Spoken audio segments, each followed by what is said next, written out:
तो गाइज आज हम बात करेंगे नाइन ड्रैगन कपो का मानवा के चैप्टर नंबर 28 और 29 के बारे में। और पिछले वीडियो में हमने देखा था जिंटे लोगों ने कावलून वॉल सिटी के अंदर एंट्री ले ली थी और इस वक्त कावलून वॉल सिटी एक ऐसी जगह है जहाँ पे बहुत बड़े पंगे होने वाले हैं और जिंटे को यहाँ पे अपनी बहन का कोई सबूत ढूंढना है। अभी हम देखते हैं जैसे ही जिंटे लोग कावलून वॉल सिटी के अंदर और ज्यादा अंदर जा रहे होते हैं तो जिंटे लोगों के साथ जो मोटा होता है जिंटे उससे पूछता है, अबे ओए शहद के डब्बे, क्या हम सही रास्ते पे जा रहे हैं? और जिंटे ने उसको शहद का डब्बा इसलिए बोला है क्योंकि लोग उसे यहाँ पे हनी पॉट कहते हैं, लेकिन ये शहद का डब्बा भी कुछ ज्यादा ही ओवर कॉन्फिडेंट लग रहा होता है और कहता है, ऑफ कोर्स हम बिल्कुल सही रास्ते पे हैं। ये जगह मेरे घर के आंगन की तरह है। जिंगजाओ भी जिंटे को कहता है कि हमें इस मोटे के ऊपर यकीन करना ही होगा क्योंकि ये हमसे ज्यादा इस जगह के बारे में जानता है। लेकिन जिंटे इसका जवाब देते हुए कहता है, लेकिन मुझे तो ये मोटा जिस तरीके से बात करता है उस तरीके से एक स्कैमर लगता है। अभी ये लोग एक पुल से होते हुए जा रहे होते हैं और इनके बगल से गुजरता है एक बहुत बड़ा प्लेन। जिंटे को ये नजारा काफी अच्छा लगता है और वो मोटे से पूछता है कि इस जगह पे हमेशा बुरे काम होते हैं, इसलिए काफी सारे लोगों की नजर हमेशा यहाँ पे रहती होगी। लेकिन जिंगजाओ जिंटे को बताता है कि जब से तूने ब्लैक ड्रैगन को मारा है तब से कुछ लोगों की नजर इस जगह पे और ज्यादा होगी ताकि वो तुझे ढूंढ सके। इसके बाद हम देखते हैं मोटे के हाथ में अभी एक बैग भी होता है और इस बैग के अंदर जो सामान होता है वो लाइचा नाम के ड्रग को बनाने के काम आता है और लाइचा नाम का ड्रग किसी न किसी तरीके से जिंटे की बहन से कनेक्ट है और लाइचा नाम का ड्रग ऑब्वियसली जिस चीज से बनता है वो अभी जिंटे लोगों के पास है, इसलिए ये चीज काफी ज्यादा कीमती है। तो खैर अब तक तो ये तीनों काफी ज्यादा सुनसान जगह से चल रहे थे, लेकिन अभी इनके सामने एक सीढ़ी भी आ जाती है और मोटा कहता है, आगे संभल के रहना,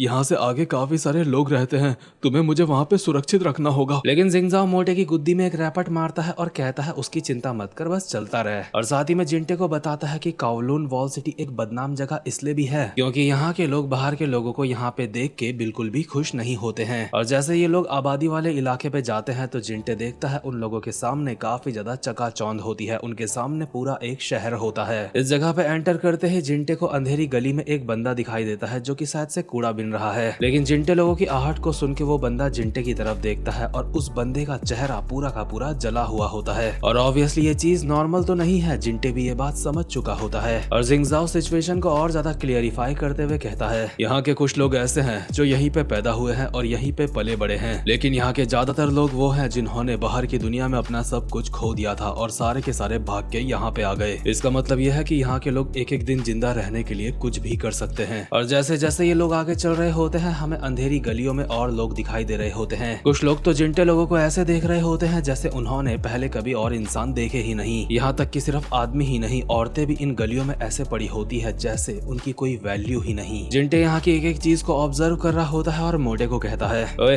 क्या तो किसी ऐसी लड़की को जानता है जिसे लोग व्हाइट ड्रैगन कहते हैं? व्हाइट ड्रैगन नाम सुन के जिंगजाओ थोड़ा सा अलर्ट हो जाता है क्योंकि वो व्हाइट ड्रैगन से मिल चुका है, उसे पता है कि वो कहाँ पे है, लेकिन उसके बावजूद भी उसने जिंटे को कुछ नहीं बताया। लेकिन मोटा जिंटे का जवाब देते हुए कहता है, नहीं, उसके बारे में ज्यादा जानकारी नहीं है। जिस समय र्यूकाई कावलून वॉल सिटी के अंदर ताकत इकट्ठा करना शुरू कर रहा था, कहा जाता है उस वक्त उसके साथ एक एल्बिनो लड़की थी जो कि बिल्कुल उसकी तरह दिखती थी, लेकिन हम ये बात क्लियरली नहीं कह सकते कि वो लड़की व्हाइट ड्रैगन होगी। जिंटे इस बारे में कुछ ज्यादा रिएक्ट नहीं करता, लेकिन जिंगजाओ को पता होता है मोटा जिसकी बात कर रहा है वो जिंटे की बहन है और अपने मन में बोल रहा होता है, माफ करना, एक बार हमें कावलून का बेस मिल जाए उसके बाद हमारा यहाँ पे काम पूरा हो जाएगा। यानी कि एक तरीके से मुझे ऐसा लग रहा है कि जिंगजाओ जिंटे का फायदा उठा रहा है। वो जिंटे को सीधा सीधा भी बता सकता है कि उसकी बहन अभी कहाँ पे है, लेकिन वो ऐसा नहीं कर रहा है। अभी ये तीनों चलते चलते एक बहुत ही अंधेरी सी जगह पे पहुंच चुके होते हैं और मोटा बताता है कि ये जगह यहाँ की काफी ज्यादा बदनाम जगह है, यहाँ पे काफी सारी फाइट्स वगैरह होती है क्योंकि यहाँ पे काफी ज्यादा अंधेरा है, इसलिए कब कौन कहाँ से आके इनके ऊपर हमला कर दे कुछ भी कहा नहीं जा सकता। और इस जगह पे यहाँ पे रहते हैं एंटी कावलून वाले लोग जो कि नाइन ड्रैगन्स के खिलाफ हैं। जिंगजाओ और मोटे ने अभी अपनी अपनी टॉर्चें निकाल ली होती है ताकि उन्हें ठीक से दिखाई दे सके, लेकिन जिंटे जिसके पास टॉर्च भी नहीं होती उसे एहसास होता है कि उसके पीछे काफी सारे बंदे अंधेरे में चल रहे हैं। इसलिए जिंटे अचानक से पीछे मुड़ के देखता है और उसे कुछ शैडोज इधर उधर भागती हुई दिखाई देती है। जिंटे को ये तो कंफर्म हो चुका होता है कि यहाँ पे कोई तो है जो कि इन लोगों के ऊपर नजर रखे हुए है। इसके बाद सीन शिफ्ट होता है और हम देखते हैं डीमन ड्रैगन को जिसके पास रेड ड्रैगन चलता हुआ आता है और बताता है कि ब्रिम पहुंच चुका है। और मेरे हिसाब से यहाँ पे इसका मतलब ब्रिम से है जिंगजाओ। यहाँ पे शैडो ड्रैगन भी होती है जो बताती है कि सब कुछ उनके प्लान के हिसाब से चल रहा है। ये सुन के रेड ड्रैगन कहता है उस तरफ के बंदे भी जल्दी ही हरकत में आएंगे, यानी कि कोई तो लोग हैं जो जिंगजाओ लोगों के ऊपर हमला करने वाले हैं। और डीमन ड्रैगन कहता है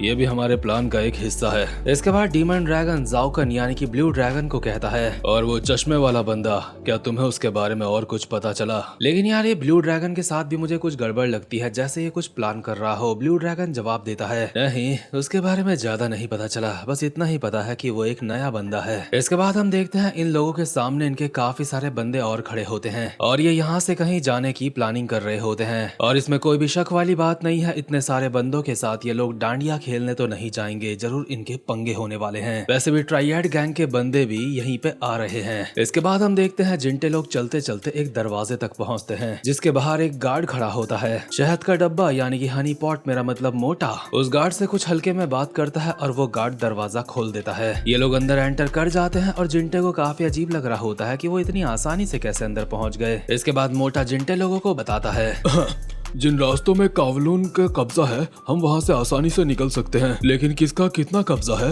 ये चीज अभी क्लियर नहीं है, क्योंकि कावलून और एंटी कावलून लोगों की सीमाएं एक दूसरे को लांघती रही हैं। इसलिए चाहे हम किसी भी एरिया में हो अपना गार्ड डाउन मत करना। इसके बाद इनके सामने एक और दरवाजा आता है। मोटा वहाँ के गार्ड को भी बैग दिखाता है और वो दरवाजा खोल देता है और अब इनको अपनी मंजिल में पहुँचने के लिए सिर्फ एक गेट को पार करना होगा। लेकिन इतने में ही हम देखते हैं कुछ लोग इनके पीछे आ चुके होते हैं और जिंटे को इस बात का एहसास हो चुका होता है, इसलिए उसने अपना हाथ बिल्कुल रेडी रखा होता है अपना चाकू बाहर निकालने के लिए। जिंगजाओ को अपनी बगल वाली गली में कुछ हलचल दिखाई देती है। जैसे ही वो वहाँ पे टॉर्च मारता है तो उसे भी वहाँ पे कुछ शैडोज नजर आती हैं। मोटे को भी कुछ शैडोज उसके आगे दिखाई दे रही होती है और जिंटे को उसके पीछे, यानी कि ये चारों तरफ से घिर चुके हैं। और ऑब्वियसली मोटे की फटके 4 हो चुकी होती है, इसलिए जिंगजाओ उसको चिल्ला के कहता है अबे साले, ये तो तेरे घर के आंगन की तरह था ना, आखिर तू कुछ करता क्यों नहीं फिर? लेकिन मोटे ने इन लोगों को ये बात नहीं बताई थी कि भले ही ये उसके घर का आंगन जैसा है, लेकिन मोटा उस आंगन में खेलने वाली एक लड़की है, मतलब एक लड़की की तरह है। वो कुछ कर नहीं सकता अगर उसके ऊपर हमला हो जाए। और अब प्लीज लड़कियां नारी शक्ति कहते हुए ऑफेंड मत हो जाना। तो खैर इनके अगल बगल वाली शैडोज कंटिन्यूअस मूवमेंट करे जा रही होती हैं और एक बंदा बहुत ही स्पीड में भागता हुआ आता है और मोटे के हाथ में एक डंडा मार के उसके हाथ से बैग को नीचे गिरा देता है और मोटे को डंडे के सहारे जमीन में भी गिरा देता है और कहता है ये साले कावलून के हरामजादे। इससे पहले जिंगजाओ कुछ हरकत करता वो बंदा वो बैग लेके यहाँ से भाग चुका होता है। जिंगजाओ बोल ही रहा होता है कि हम वो बैग नहीं खो सकते, लेकिन उसके कुछ सेकंड पहले ही जिंटे उस बंदे के पीछे भाग चुका था और देखते ही देखते जिंगजाओ के सामने से वो बंदा भी गायब हो जाता है और जिंटे भी गायब हो जाता है। और जिंगजाओ अचानक से अपने कोट के अंदर वाली जेब के अंदर देखता है जहाँ पे उसे एक लाल लाइट दिखाई दे रही होती है जो कि शायद उसके फोन से आ रही है और ना जाने क्यों वो ये देख के थोड़ा सा परेशान लग रहा होता है। तो खैर हमें ये बाद में पता चलेगा कि ऐसा क्यों है, लेकिन वहीं दूसरी तरफ जो जिंटे होता है उस बंदे का पीछा करते करते एक पाइप से गुजर रहा होता है। जिंटे के सामने वाला बंदा पाइप को पार करते ही अपनी एक जगह पे रुक जाता है। उसे देख के जिंटे भी रुक जाता है और उसके पीछे से कुछ और बंदे भी आ जाते हैं और सामने वाला बंदा जिंटे को कहता है तेरा चेहरा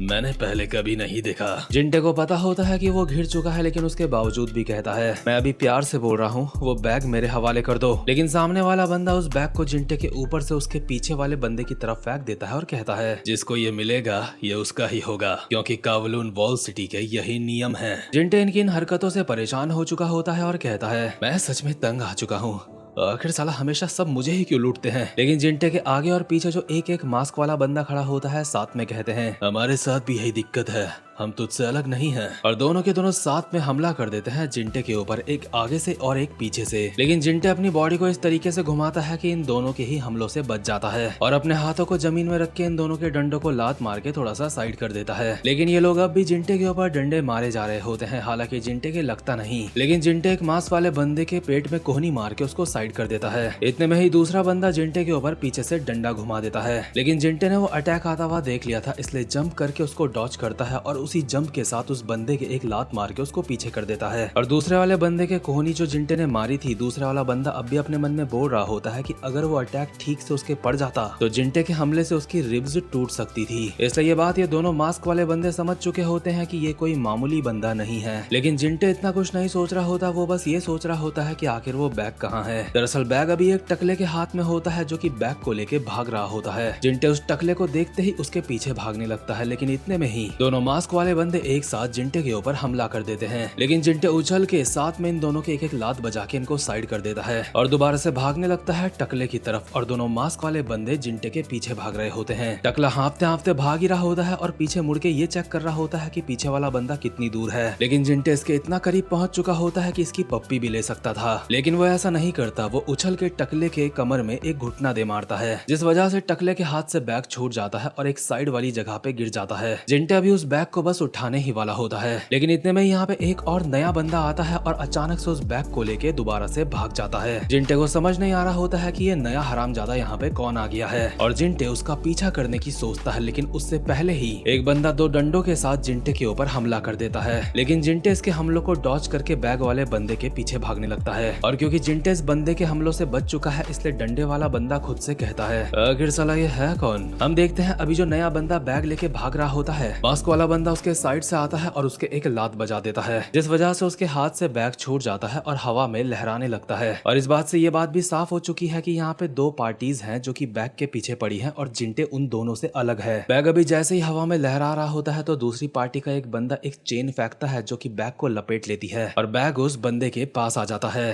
और ये बंदा ऑब्वियसली मास्क वाले लोगों के साथ है। ये चेन वाला बंदा और दूसरा बंदा अलग अलग अपार्टमेंट में होते हैं, लेकिन जिंटे ऊंचाई की चिंता ना करते हुए एक अपार्टमेंट से दूसरे अपार्टमेंट में जंप लगा देता है और चेन वाले बंदे के छाती में एक लात पड़ती है, जिस वजह से बैग उसके हाथ से भी छूट जाता है और जिंटे का फोकस सिर्फ बैग के ऊपर होता है। उसका हाथ बैग के काफी ज्यादा करीब होता है और बस बैग को पकड़ने ही वाला होता है, लेकिन इतने में ही एक लड़की उसके बगल से आती है और जिंटे के ऊपर नैनचक से एक जानलेवा हमला कर देती है। जिंटे को खुद को बचाने के लिए उस हमले को डॉज करना पड़ता है, लेकिन इस वजह से बैग उसकी नजर से छूट जाता है। और ये जो इनके पंगे चल रहे हैं ये अपार्टमेंट के काफी ज्यादा ऊपर वाले फ्लोर में चल रहे हैं और बैग अभी ऊपर से नीचे की तरफ गिरने लगता है। सबकी नजर अभी बैग में ही होती है क्योंकि बैग इनमें से किसी के भी हाथ नहीं आया, लेकिन नीचे बिल्कुल एकदम गलती से खड़ा होता है शहद का डब्बा यानी कि मोटा, और बैग बिल्कुल मोटे के सीधा हाथों में आके गिरता है। दोनों ही गैंग्स के बंदे जैसे ही देखते हैं कि बैग उस मोटे के पास है तो ये बिल्डिंग से ही कूद जाते हैं मोटे को पकड़ने के लिए, लेकिन जिंटे भी किसी तरीके से मोटे के पास उन लोगों से पहले पहुंचना चाहता है, इसलिए वो भी भागने लगता है। मोटा सोच रहा होता है एक बार वो लास्ट वाला गेट पार कर दे तो ये लोग इसका पीछा नहीं करेंगे, लेकिन इतने में ही एक बंदा मोटे के सामने आता है और उसे अड़ंगी देके जमीन में गिरा देता है और जिस बंदे ने मोटे को गिराया है अचानक से उसके ऊपर दूसरी पार्टी का एक बंदा अपनी चेन से हमला कर देता है। हालांकि वो उस हमले को ब्लॉक कर देता है, लेकिन इतने में ही मास्क वाले बंदे भी उसके ऊपर हमला कर देते हैं। ये मास्क वाले बंदों के अटैक्स को ब्लॉक कर रहा होता है और मास्क वाले बंदे इसको कहते हैं कि हमारे बीच में डिसाइड हुआ था हम एक दूसरे का माल नहीं लूटेंगे, तो तुम यहाँ पे बीच में क्यों पड़ रहे हो। लेकिन ये बंदा इस माल को लूटने के लिए इसलिए आया होता है क्योंकि इसको अंदाजा होता है कि ये माल ड्रैगन हेड का है और ड्रैगन हेड के माल को इसको छोड़ना बिल्कुल भी अच्छा नहीं लगेगा, इसलिए दोनों ही गैंग्स के लोगों की आपस में गुथम गुथाई स्टार्ट हो चुकी होती है और मोटा बहुत ही आराम से दबे पांव यहाँ से निकल रहा होता है और अपने मन में कहता है कि बहुत अच्छा ऐसे ही लड़ते रहो। लेकिन मोटे को ये नहीं पता होता कि जिंटे उसके बिल्कुल सामने खड़ा होकर उसको देख रहा है। मोटा जैसे ही सामने देखता है तो जिंटे उसके अंडों में लात मार के उसको जमीन में बैठा देता है और वो बैग मोटे के हाथ से ले लेता है, लेकिन इतने में ही दोनों ही गैंग के बंदों का ध्यान भी इनकी तरफ चला जाता है। जिंटे इन लोगों से पूछता है सालो तुम हो कौन, अगर तुम लोग वो हो जो ड्रैगन हेड के खिलाफ हो तो हमें लड़ने की जरूरत नहीं है। और ऐसा जिंटे इसलिए बोल रहा है क्योंकि वो खुद ड्रैगन हेड के साथ नहीं है, लेकिन चेन वाले बंदे को जिंटे के ऊपर यकीन नहीं होता और कहता है हमें अच्छी तरीके से पता है तू ड्रैगन हेड का कुत्ता है, लेकिन यार ड्रैगन हेड का कुत्ता जिंग जाओ तो यहाँ पे दिखाई ही नहीं दे रहा है। जिंटे अपना बैग जमीन में छोड़ता है और कहता है मैं ड्रैगन हेड का बंदा नहीं हूँ, मैं यहाँ पे उसकी वाट लगाने आया हूँ, इसलिए मेरे पास ये फालतू का लड़ाई झगड़ा करने के लिए टाइम नहीं है। लेकिन मास्क वाले बंदे जिंटे की बात नहीं मानते और उसके ऊपर हमला कर देते हैं। जिंटे ने भी अपना चाकू निकाल दिया होता है इन लोगों को काटने के लिए, लेकिन इतने में ही जिंटे और मास्क वाले बंदे के बीच से एक अलग तरीके का चाकू उड़ता हुआ आता है जो कि सीधा दीवार में जाके लगता है। जिंटे उस चाकू को देख के ही पहचान जाता है कि वो किसने फेंका है और हम देखते हैं ये बंदा और कोई नहीं बल्कि होता है ब्लू ड्रैगन और यहाँ पे सारे के सारे बंदों को कहता है ये सच में यहाँ पे ड्रैगन हेड के लिए ही आया है, इसकी तरफ से इस चीज की कंफर्मेशन मैं करता हूँ। लेकिन यार ब्लू ड्रैगन बार बार जिंटे की मदद क्यों करता है अब तक हमें ये समझ नहीं आया है, आखिर ब्लू ड्रैगन चाहता क्या है। इसके बाद सीन शिफ्ट होता है और हम देखते हैं हांगकांग की एक बिल्डिंग का सीन जहाँ पे कुछ लोग कुछ संदिग्ध माल इधर से उधर लेके जा रहे होते हैं और यहीं पे डीमन ड्रैगन भी मौजूद होता है जो कि अपने पीछे खड़े बंदे को कहता है जैसा कि तुम्हें पता है तुम्हें ये मिशन एक कंडीशन के साथ करना होगा, तुम इस मिशन में गन्स वगैरह का इस्तेमाल नहीं कर सकते ताकि हांगकांग में में डर का माहौल ना बने, लेकिन बाकी सारे हथियार हमने तुम्हारे लिए तैयार रखे हैं। तुम इनमें से जो मर्जी वो इस्तेमाल कर सकते हो। और ये जो बंदा डीमन ड्रैगन के पास पे खड़ा है, इसको हमने पहले भी देखा है। ये एक बहुत ही खतरनाक अशासन है जो कि मुझे जुजुत्सु काइसन एनीमे के एक कैरेक्टर की तरह लग रहा है। ये बंदा अपने हाथ में एक छोटा सा चाकू उठाता है और कहता है, उस बुड्ढे को मारने के लिए गन्स कुछ ज्यादा हो जाएंगी। भले ये किस बुड्ढे की बात कर रहे हैं ये हमें बताया नहीं गया है, लेकिन मेरे हिसाब से ये ड्रैगन हेड की ही बात कर रहे हैं। यानी कि ड्रैगन हेड की फील्डिंग ryukai ने अच्छी तरीके से बैठा दी है। और अब कावलून वर्ल्ड सिटी के अंदर जल्दी ही बहुत ज्यादा खून खराबा होने वाला है। और इन सारे लफड़ों की वजह से शायद जिंटे को भी अपनी छोटी बहन जिना के बारे में कुछ पता चल जाए। तो खैर, जिंटे जिना को ढूंढने के और ज्यादा करीब आ चुका है और मुझे इंतजार है कि वो कब दोबारा से इतने सालों बाद अपनी बहन से मिलेगा। और गाइस, मुझे पता है आपको ये मानवा अच्छी लगती है, इसलिए वीडियो को लाइक और चैनल को सब्सक्राइब जरूर से कर लेना। अब मैं मिलूंगा आपसे अपनी नेक्स्ट वीडियो में, तब तक के लिए गुड बाय।